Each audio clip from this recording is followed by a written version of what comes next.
Welcome back after the break, everyone, to the SQ1 coverage of the Telia Esports Series Finland. I'm Kachka, joined by Rail, to bring you the second round one match in the upper bracket between Bluewhites and Nyyrikki.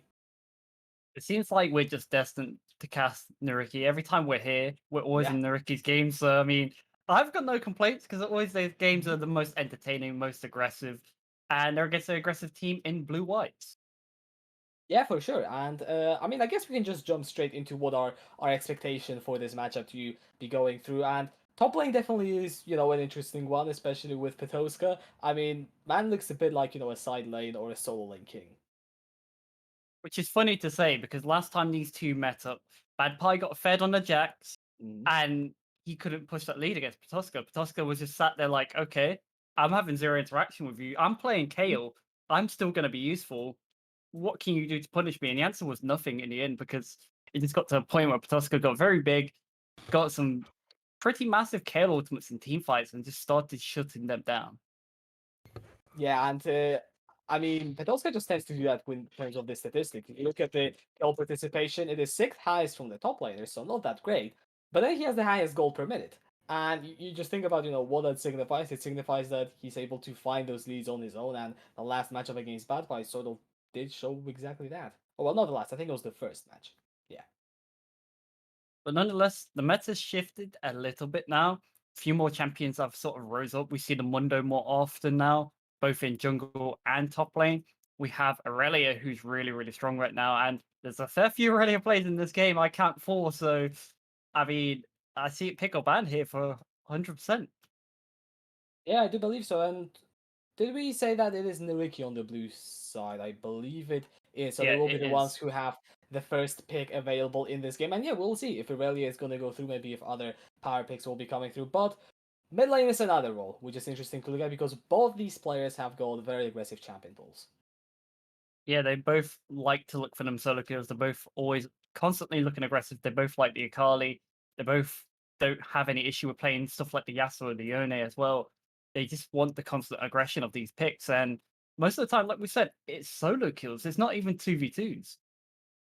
Yeah, it is just happening a lot. And the thing when you have both mid laners, which are up against each other with that sort of playstyle, is it tends to be very snowbally. Whoever is going to be the one that finds that first solo kill or advantage is just going to run away with the game. And it is a best of three. You don't have that much room for mistakes.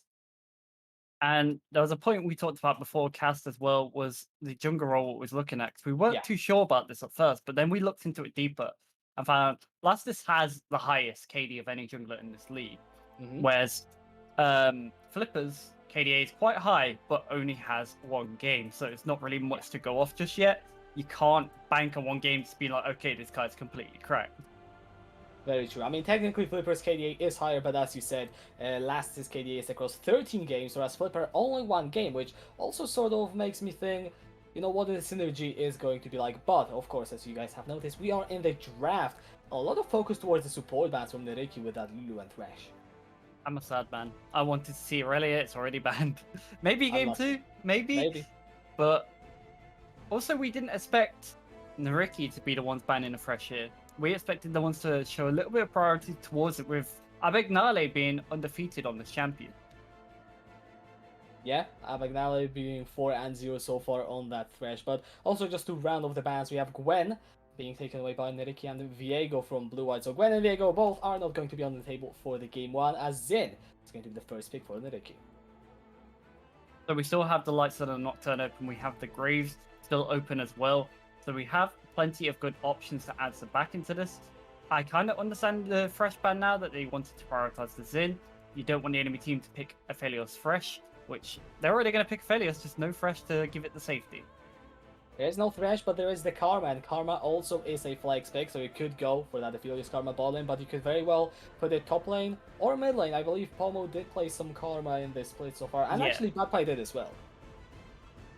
because I remember that game as well, because we was like, all right, Bad Pie is not the type of person to play Karma, so it went mid in that game, and was like, okay, we kind of Mhm. expect that it's either bot or mid. We're not going to see Bad Pie, especially in a Bruiser v Bruiser top lane sort of scenario, ever play the Karma. That's very unlikely to happen. I mean, we will see. It is still a flex. There is still an option. So if Nyyrikki go for something which favors the karma for the top lane, then I do believe that Blue White have the capability to go for it. That being said, Kalista is going to be a pickup, and it's a champion that has been slowly coming back recently. I mean, I haven't seen that much before, but it seems to be about everywhere nowadays. Which is funny to say because I don't think many people even predicted that Callista would come back. Because the way the items shifted around, Callista kind of just fell to the wayside a bit, and it's only recently started to see a resurgence. Still has that same early game pressure as always. Still is very, very obnoxious to deal with in the early game, but it's just when it gets to that mid game transition which people tend to struggle with. For sure. However, also just to take a look at the other picks, we have Akali picked up by Nyyrikki, one of the picks which have terrorized the previous patches, now not that strong anymore, and Kindred is going to be picked up for Lastis. I think we kind of expected the Akali at this point. Wazen will happily play as champion every game if he can get his hands on it. Yeah. Has always looked very comfortable. Even in losing matchups, he is still comfortable on this champion. I highly expect now the Karma just to be into the mid lane to sort of nullify Wazen a little bit and not be able to let him snowball. Just keep him pushed in, keep him out of the game for a moment. Yeah, that does make a lot of sense. And then especially, you look at the Kindred as well, having that ultimate to deny potential roams wherever Lastis is going to be. Wazen will have to think about whether or not you do win those damage matchups. Now, second phase bans, we have Gragas and Kale taken away by Bluewhites, so, a bit of a focus towards, I guess, the top side. Maybe jungle, I mean, Gragas is a bit of everything. And Akali taken away from Nyyrikki, specifically not wanting it to be put in... Sorry, Annie taken away, specifically not to be put into Akali. Yeah, we actually seen someone play Annie not too long ago. I can't remember who it was off the top of my head, but I remember someone played it against them, and it was quite annoying. We still have the likes of Camille open, and both these top laners will happily play this champion, so it's going to be interesting to see what they're going to leave it for. Nonetheless, I expect Blue Whites to leave the top lane for counter pick. Yeah, so we are expecting either mid or support, and it is a Galio, which could be both. So Karma Galio still flexible, and I really like the setup on the fourth pick for Blue Eyes because now Nyyrikki, they gotta show their hand. Yeah, and the thing with the Gallia as well, it pairs really, really well with the Aphelios because once you get that taunt, you can set Aphelios up for like a Gravitum ultimate as well to then root them both after. Then they're guaranteed knocked up, and that is so many seconds of CC to deny them from moving or doing anything. Right, however, Nyyrikki going for the Rakan. I mean, they do need some engage. Their team comp already looks like the one that wants to go in, an aggressive team comp. And also you pick the Kalista, so you kind of want an engaged support, and Rakan kind of fits into that. Now the question is whether Petoska will play a team fighting top lane, or something for a side lane. I mean, the Renekton might fit really well here, but never mind. We're going to get the GP. He's played GP a fair few times before. Still works with the Divine Sundra here, will be completely fine because he's melee. So he does not get the lower damage that ranged champions will be getting with Divine Sundra. He'd still be getting all of that damage and be completely fine. Yeah, and now what is going to be the response here? Will Bad Pie get a counter pick into that Gangplank, or I guess it is going to be Karma Duty for Bad Pie in the top lane from the looks of it, as LeBlanc is the last pick for Blue Wow. Eyes. That caught me off guard. I won't even lie to you. Yeah, same kind of, yeah. Out of all the things Bad Pie could be playing, I've seen Karma into GPF a few times, and that is generally quite fine. You're able to keep him pushed in early, deny him a lot of CS because he's not too great at CS in Under Tower, especially pre-level 3. Makes it very, very difficult for him. But I really expected something like the Camille to come out here. You have the Galio, so you have Camille Galio set up already. Sure, you'll get punished a little bit early game for playing Camille. You'll get bullied by the GP with his passive and the grass procs, but I still think Camille might have been easier to pull off with a comp. They've drafted quite a hard comp to pull off compared to Nyyrikki's easy comp.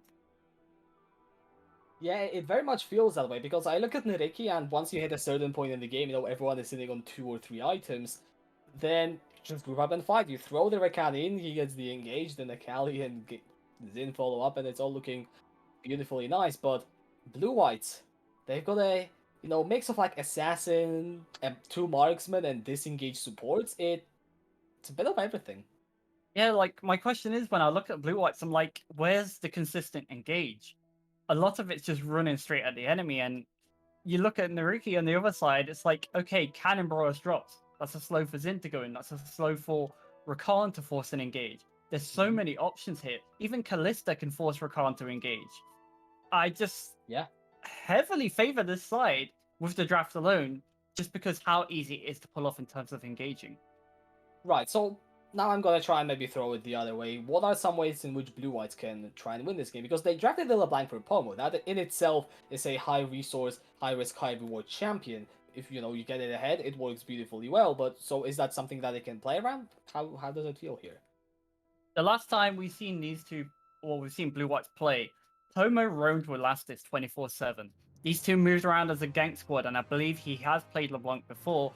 I don't know if it was LeBlanc in the game what I'm talking about, but they moved around together. They ganked literally everyone and anyone, and they snowballed the entire game just from them two alone. They didn't need to play top lane, they didn't need to play bot lane, they just played that 2v2 of them two together, and that's generally one of the big points of this team and where they look so strong.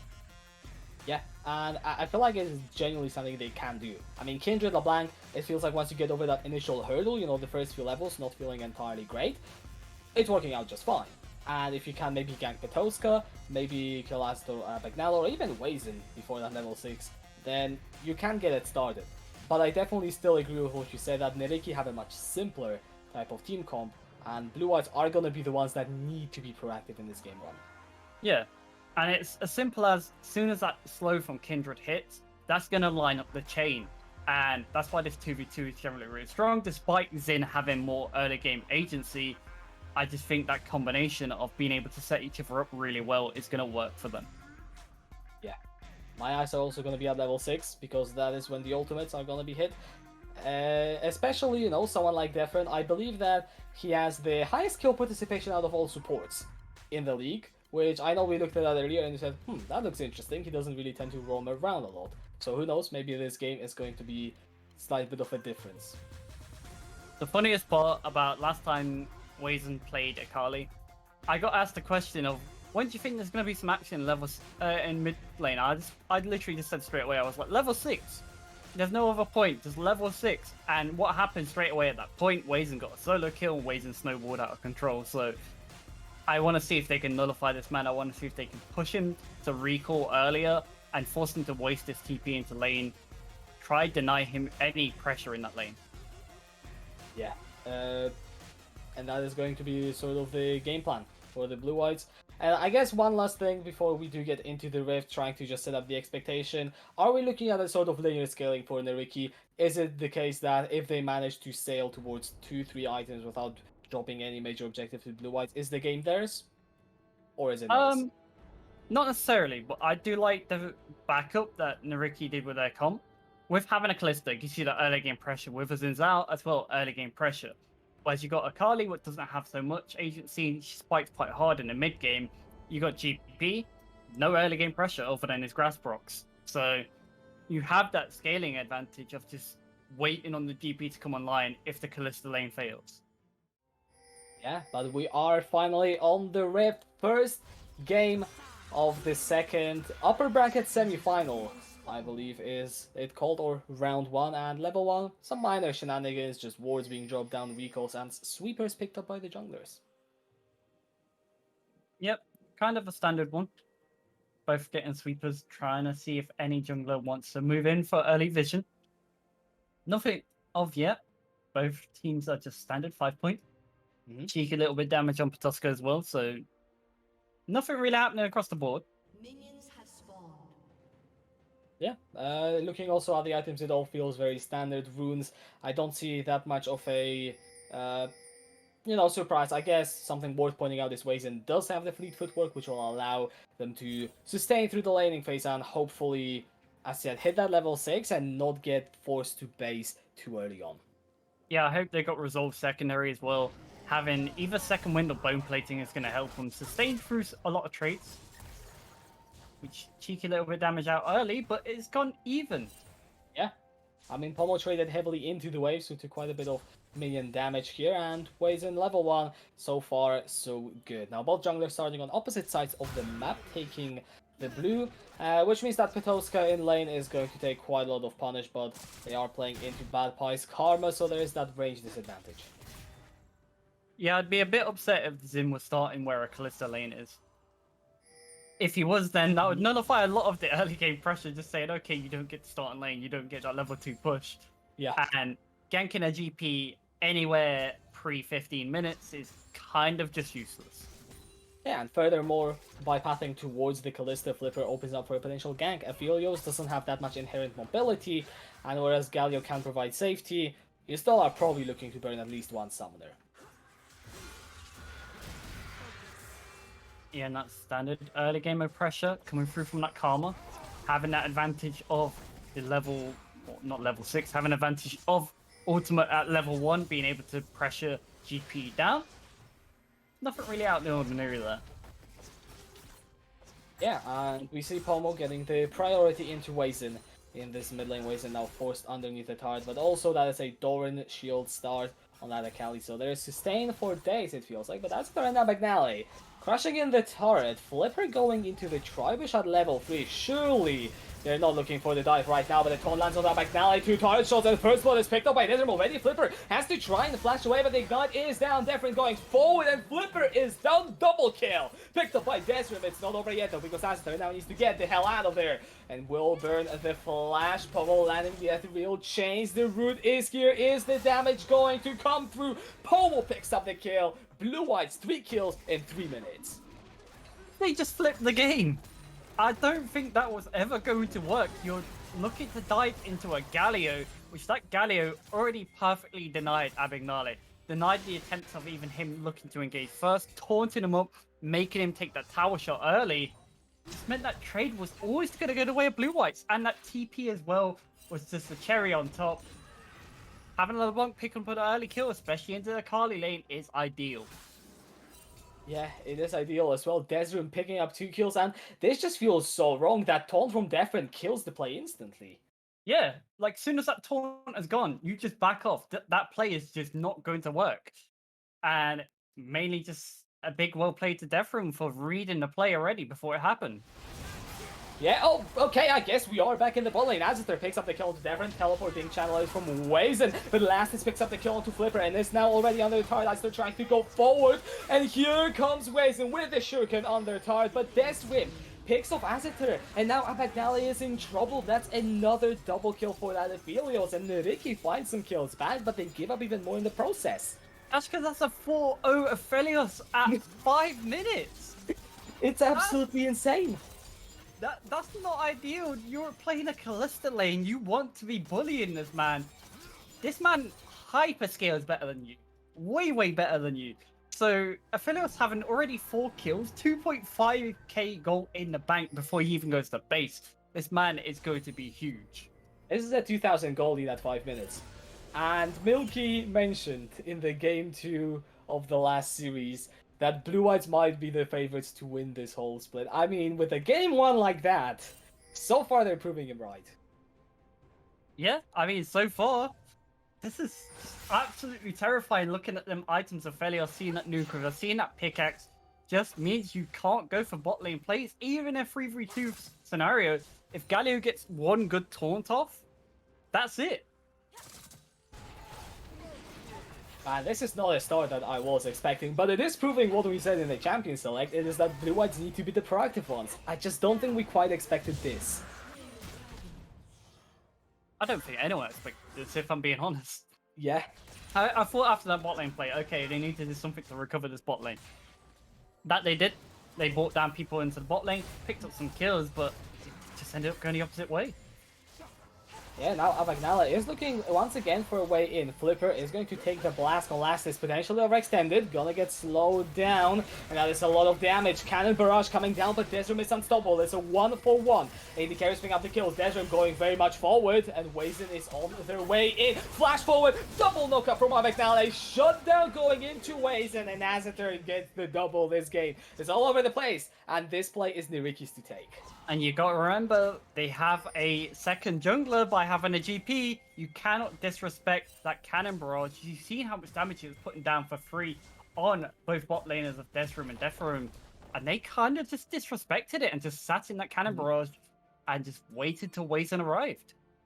And talking about top lane, Petoska has. I don't think we get to talk about it. Wason in the mid lane is going to get ganked, but he's dancing around the shroud. Flipper now going forward onto Lastis, but Wason is gonna go down. Here comes McNally, finds the knockup onto Pommel. Lastis still alive. Pommel gonna get slowed down. Now flashes away, and Bluewhites evacuate the play.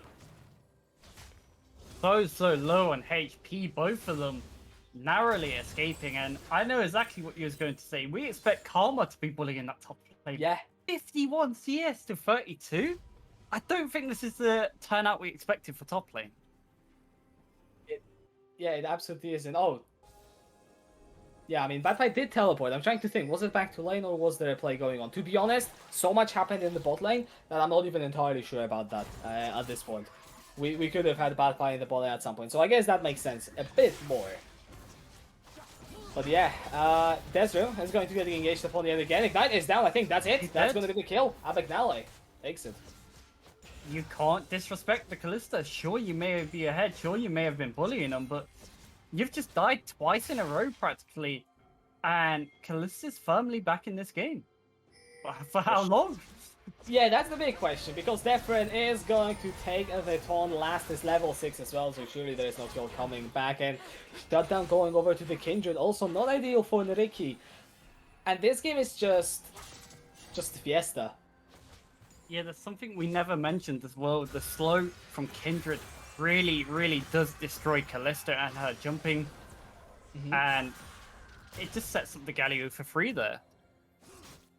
Yeah, and it is going to be somewhat of a big thing, especially that we look at how this game is going. Flipper not necessarily having the greatest early game, so it is likely going to be Wazen and Azither that we're looking at. So if the slow can negate one of the carries, then Blue Whites are already looking at the mid game with an advantageous look. Also, I love this from Petoska. Picking up that early call is just kind of a standard thing on GP, and practically every GP player does it. Just giving you that extra gold every time you get in that CS. Obviously, your barrels even give you extra gold too, so it just adds to getting yourself in front of the enemy top laner. It adds to you getting towards your items. Yeah, and Petoska, I mentioned it in the pregame, highest gold per minute of every single top laner.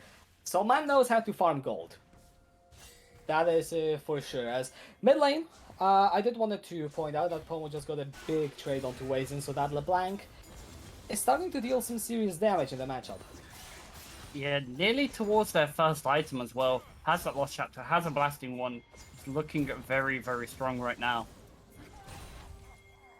Right, there's a lot of pings from Nyyrikki looking for a gank in the mid lane. Pomo doesn't have flash. That's important to mention. Also, no ultimate. The 3 ult chains were already used. Flipper goes for the dash, finds the slow flash forward. There is the knockout. And Abagnale makes sure that Pomo doesn't go anywhere. Flipper picks up the kill. However, the rest of Blue Whites are now roaming up the river. Azither is going to get slowed. Fate's Call throws Abagnale in, finds knockup only onto Lastis, and Desrim with the Gravitum just roots everyone. Azither getting dangerously low. The Chakam's not quite enough. However, the ultimate from Lastis keeps the Kindred alive for just a bit longer. Flipper in the thick of things, but it does not matter. Desrim picks up the double. Lastis gets another, and it is Blue Whites taking this fight 4-4-0. Yeah, that was a massive Aphelios ult in that team fight, and towards the end he had so many chakrams that just, if you get close to this man, you're gonna get Beybladed by this boy, because that's a lot of damage. It is a lot of damage, and it is so many fights. I am honestly struggling to keep up with what even is going on in this game. So we see the replay, Pomo getting ganked mid. Well, honestly, not too much counterplay here. No, not really much of a chance of him ever getting out, but here's where the collapse comes through. The slow into Kalista again, which we talked about, but then the re-engage. It looks like it's the right idea, but just no one can join Rakan here. And the Cannon Barrage comes in, but to null effect. Yeah, and then you also have the Spirit's Refuge from... No, not the Spirit. Lamb's Respite, that's the name of the ultimate No from shed in Kindred. this game. Yeah, no shed in this game. You see, Lamb's... I don't know how I confuse those things. Anyways, Lamb's Respite from Lastis coming through, buying a hell of a lot of time. And it just means that even if Nyyrikki find the re-engage, they might not find the required damage. And this makes this game very scary for them. I'm usually someone who's extra critical of a Kindred being in the game as it is. But so far, Lastis is putting on a good show with his Kindred. really good pathing and has been really cheeky into sneaking in the bot lane bushes to make things happen. And is actually looking stronger than Xin Zhao as it stands. I mean, that for sure. There is a, advantage in camps, advantage in items, and not even talking about the kills. That being said, Flipper is looking to make a difference another way, dropping the Herald. I think this might just be enough to take down this tower. No, it's not. There is still one more play. The last is in the bot lane, so Nyyrikki have to respect the engage potential. They saved the tower on very, very low HP. It's still going to be another target because it's the lowest tower on the map. Sure, you would have loved to crack open mid lane, but it's not so easy when there's a LeBlanc. Yeah, and Luden's second has already been completed on Pomo, so that LeBlanc is becoming extremely scary, extremely impactful as well. 3 mythics overall completed for Bluewhites compared to 0 on the side of Nyyrikki. So when it comes to those scrappy fights, which we've seen many already, Nyyrikki aren't going to be in the winning position by default. And we look at the gold right now, it's more or less just 1.4k. So it's not as much as a lead as we thought Bluewhites would have at this stage. Despite having a kill lead, it's not too much. Yeah, I mean, I would assume probably Gangplank has a lot to do with it, and the fact that Azator has a CS advantage. Now the turret picked up with all the plays as well.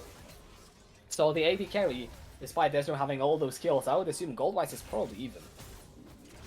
Yeah, well, let's have a look. roughly. There is a lead actually, never mind. Yeah. Desmond 700 in We mostly see that top lane gold as well. Look at that. GP has nearly 1k over the Karma here. It's kind of hard to keep GP down on gold as well. Especially like I mentioned, the barrels giving him extra gold from the parlay. And also has that cull pretty stacked as well. Yeah, I mean, the call actually is still giving stacks, so that 350 is yet to be coming through into Petolska. But it definitely feels good if you're Nyyrikki to have, that one lane that is still ahead in gold. Now, Triforce completed at 40 minutes, so Gangplank is basically on schedule. There's nothing that Bluewhites have done to try and slow Petolska whatsoever. Yeah, GP in an ideal slot to even help his team at this point. Obviously, the right point most of the time is at level 13 for GP, so he has them barrels maxed. But we're gonna have to wait a while for that because he's got what looks like about to be a fight. Yeah, Abagnale going in with the quickness, has to jump out of the fight already, but there is no real lockdown to anyone. Pomo is just going to dash away Hero's entrance as well, just to secure the disengage. Teleport in the mid lane from Petolska. No one dies just yet, quite a lot of ultimates being thrown, and I believe that it is Nyyrikki on the shorter end of that trade. Petolska has got 8 and orange and everything is okay. Desrim throwing the ultimate, hitting absolutely no one. Dashes forward with the Gale Force, takes down Petolska! Desrim, you madman, takes the triple kill! As Bluewhites fight 4 for 1 in mid. And just when we think it's all over, Desrim says, nope, I ain't done. I'm not finished here. This guy is a madman in terms of aggression and walks forward to just clean up. What was that? I just have no words. There's no universe in which you should be able to Gale Force forward on the Aphelios and do that much damage, but it just works, and this fight, so many ultimates here blown from Nyyrikki. And just look at that. That's the beauty of the Galio. You can't walk forward because of this taunt. And then Galio stops them even joining their team to start off with. And big value from the Galio already in this draft. Yeah, and I mean, now we see it's just trading back and forth, and I thought this ultimate misses here, but then Desrim just somehow makes the damage calculation work. Yeah, I think that's just mastery of Aphelios there, because that is very brave to be doing, but he shows he knows his champion, he knows its limits. Sure, he goes down eventually, but 3 kills for him? I'm sure he's going to take that every day. Oh, absolutely. 2 items completed as well at just 16 minutes in the game. And I said, the gap in the AD carry was closing with the turret being taken down and so many resources. Well, now it's back up at 1,500 gold for that Aphelios. Blue-White's bot lane is kind of just something else, really. It definitely is. However, I don't think we get the time to talk about that too much. Crescent Guard from Flipper is just going to save them. However, Petolska in the mid lane might not be feeling so good because it's Desrim with all the chakrams running down Nyyrikki as they stand 1 by 1. Double kill picked up by Desrim. Lastis gets 1 as well, and Pomo takes a piece of the pie on top of that. 4 quick kills, tier 2 in the mid lane, going down, and it's an absolute stomp by Bluewhites at this point. I remember 80 carries a weak roll, by the way. Oh yeah, Let's not forget everyone just memeing about the 80 carry roll. Meanwhile, Desrim is just putting on a clinic on Aphelios. This is one of his most played champions, even before coming into this split. This man has played a lot of Aphelios in the past. He loves this champion, and he would play it even when it was weak. And it's really just a case of him showing his mastery and the team putting in the trust with him as well, to saying, okay, if you go forward, we're going forward with you. yeah, and it's just so beautiful to see the entire team working around that, as you said. When Desrim moves in, the entire team is there to back him up, and also Galio Karma just work so well together to enable that. You've got the Chevaliers on Bad Pie, extra movement speed, you gotta love that, and Defren is just always there. At this point, it feels like the only way for Nyyrikki to win is to shut down Desrim, and I'm not sure if they can do that. Yeah, right now they honestly don't have the damage. They need a Kali to find a Shuriken flip to him, but that is gonna be a tall task to ask from Wazen. And even now, they're bush sitting, waiting for people to try catch waves. And I think Wazen snuffed this out, but he wants the CS so bad. I mean, it's a tough situation. It's lose-lose. You go forward, you're just going to die. Pomo jumps out of the brush, ethereal chains land, flash away from Wazen. The Shuriken flip as well, trying to go back in. Goes for the outplay, but unfortunately, that is a 3-level disadvantage now with Pomo picking up the kill. Yeah, and they're trying to collapse on the LeBlanc now. Pomo is just going to dash away. Abic now. They did pop that Chevaliers. Will get Flipper very close, but Pomo jumps right back in. Flash away. Here comes Azather, but everything is missing. Pomo just jumps over the wall. It's going to jump right back in. Unfortunately, Azather has been putting in the spears all the time. Valiant effort. Not really many ways to get out there. Just looking to buy as much time for their team as possible. Unfortunately, Bluewhites are kind of just getting nothing off this. Going to get one tower top lane, which is a tier 2. So it really isn't too much, unfortunately. And they're going to look to go for more, but by the time they arrive here, the rest of the team should be coming around to the top lane. Should be indeed. Pomo also has Ouch. the teleport. That is a lot of damage. And yeah, Bluewhites will unfortunately have to pull the disengage button. However, teleport from Wazen is going to look to cut off Bluewhites. Lastis is going to be the first target, trying to be picked off. The Shuriken flip misses. And look at that crit onto Wazen. Takes the Akali down to about a 3rd HP. Desert dashes forward, doesn't quite find the kill. Bad Pie is going to get into the Lamb's respite. But Azather puts in all those spears, that should be the kill. But no, the shields are a bit too much. Flipper now with the retard. The health bars on Bluewhites, they're blinking, but they're still all alive. Bad Pie just does not die, and Desert is on a killing spree. 2 kills for Bluewhites, and it doesn't matter that they almost died. They're now going on the offensive. Pomo is going to lose to dash in. Azather will be the target, blown up and dead. Petolska goes in the barrel and almost finds enough damage, but here comes Bad Pie from the side. Wazen is just dead, but Last is going godlike. And no matter how close it looks, it just is never enough to take Bluewhites down. Milky a profit, because Yeah, right he now his gamble is starting to pay off. And it's looking less of a gamble and just more of a team diff, because Bluewhites are just outplaying Nyyrikki on every front. They're just looking stronger. They got them all low, but the Kindred value came in big. The Lamb's Respite keeping them healthy enough to say, okay, we just need to wait. We can re-engage. They can't go any further. They can't finish off Bad Pie. It's actually just crazy. I did not expect this coming into the match. As you said, it feels like Bluewhites are just individually better than Nyyrikki in this game. It's absolutely insane. I mean, you see this replay, this flank from Wazen looks like it can almost do the job. The cannon barrage as well to slow all of them down. Yeah, it looks like the right idea. They even find the engagement, the Bad Pie, which this man should be dead to rights. But then the Galio disengaged the Aphelios ult as well, just saying, if you're going to keep walking forward, you're going to die. Zin, unfortunately, just can't get the finishing hit here. And then he gets rooted up by Aphelios, CC'd. And a Galio, look, just playing defense on the front, just saying, you can't walk forward, you can't support Xin Zhao. Yeah, that was also an exhaust from Desert onto Flipper. That is the only reason why I think it was Bad Pie and someone else. They would have died otherwise, for sure. There is no way that Flipper doesn't finish them off without the exhaust on top of themselves. But at this point, it's almost a done deal. It is an 11,000 gold lead for Bluewhites, and if you're Nyyrikki, you're just thinking about next game. Yeah, and I've just realized something at Catch Kill, which is a big F, and it's something you just never really see on Callista very often. Callista has Kraken Slayer. It really Yeah. should be Immortal Shieldbow here, and even then, you probably want to go Immortal Shieldbow into Wit's End, but Oh, the interrupt from Defrin. Abagdale had the flank. However, Defrin was one step ahead of him, and now it's just a rundown. It's Bluewhites just flexing their wall, Desiree flashing forward, picking the triple. And this is going to be it for game one. Bluewhites coming into the series. Absolute dominance. Stomping, flexing on Nyyrikki as they demolished them in the first game. so did someone say Ophelia is permaban? Question mark?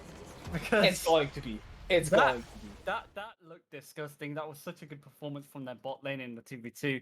Even just dissuading that first dive.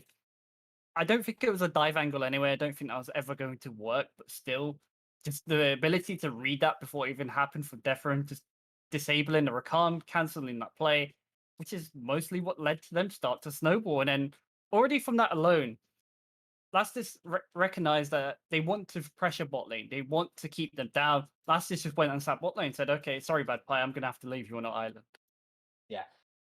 And what a statement from Bluewhites to make. Game one, of course, is the best of three, but Nyyrikki now need to really go back to the drawing board and start to ask themselves, okay, how do we fix it for game two? What do we do to make sure this does not repeat? I mean, there's going to be a lot of adjustments. So the Zinzao was actually good. Like, it's kind of sad to see that it was like 1-4, despite having a very good impact in the early game. Just obviously completely ignoring that dive. Other than that, he generally did a good job in this game. Did some good ganks mid lane to get ways in ahead, actually. But unfortunately, just not enough agency, I don't think, because they tried forcing too much bot lane. You have a GP, but needs time still in that game, but just never got that time. Yeah, unfortunately, I mean, Podolska was doing absolutely great, and it just didn't matter in the end. It was clean snowball control from Bluewhites, and it just sort of tells us that if they are going to be the ones who are finding the lead, then Nyyrikki really gotta beware. Yeah, I wonder what Nyyrikki's game plan is going to be coming into this now, because they tried something which works on paper, right? You have Wazan on this classic Akali, usually wins or goes even. Unfortunately, wasn't able to do much when LeBlanc picked up an early kill from bot lane. You have Petoska on kind of one of his classics. He loves playing GP, he loves playing Kayle, he loves playing his farming champions, and would generally do well on them, but just didn't have enough agency in this game. So maybe we see something like the set, maybe we see Camille, Volibear, something a bit different, something with a bit more chance to go forward early game for them, especially on TP impacts. Yeah, I mean, hopefully. Clearly, Nyyrikki do need to change something, however, I do believe we will be throwing over to a short break before the game too, so don't go anywhere. We'll be right back to see if Nyyrikki can pull back the series.